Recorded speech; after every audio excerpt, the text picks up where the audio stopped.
Hello दोस्तों, हमारे आज की वीडियो का टॉपिक है कि कॉन्टेक्टर और रिले में क्या अंतर होता है। तो चलिए दोस्तों वीडियो को शुरू करते हैं। दोस्तों हमारा जो कॉन्टेक्टर होता है, कॉन्टेक्टर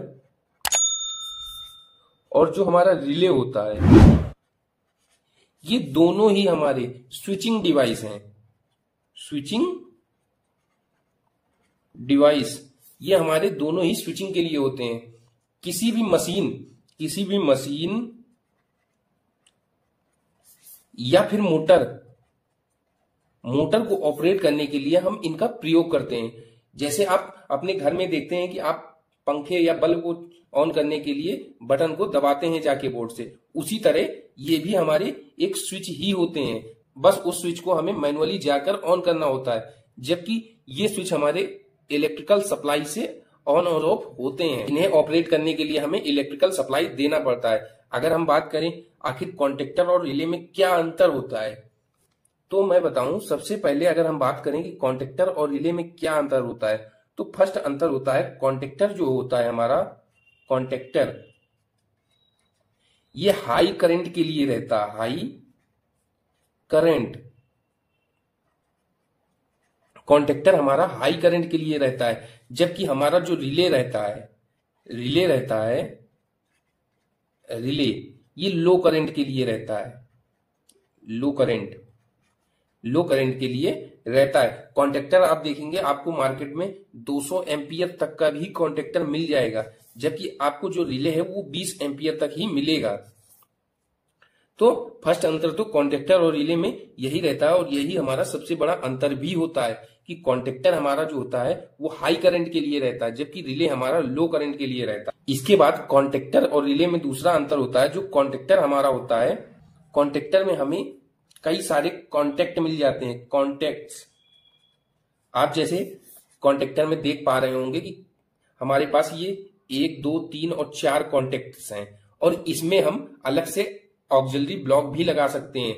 तो 4 हम ऑक्सिलरी ब्लॉक लगाएंगे तो हमारे पास 8 कॉन्टेक्ट्स हो जाएंगे, जबकि रिले में हमें 1 या 2 ही कॉन्टेक्ट मिलते हैं।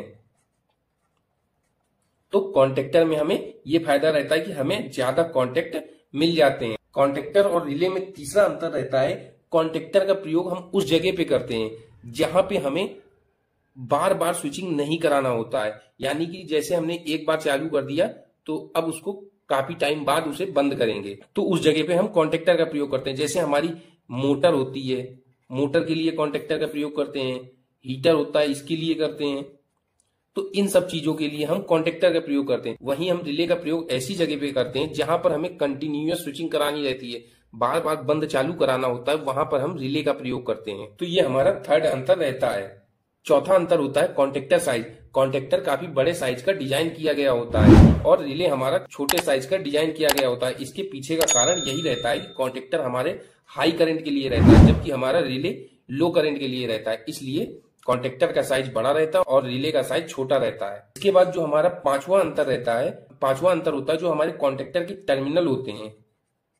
टर्मिनल वो काफी सॉलिड रहते हैं, यानी कि वो बहुत मजबूत होते हैं। क्यों होते हैं? क्योंकि उसमें ज्यादा करंट फ्लो कराना रहता है, इसलिए हमारे कॉन्टेक्टर के टर्मिनल बहुत अच्छे होते हैं। वहीं जो रिले के कॉन्टेक्ट्स होते हैं वो कम स्ट्रांग होते हैं। तो ये मैंने यहाँ पर आपको 5 अंतर बताए।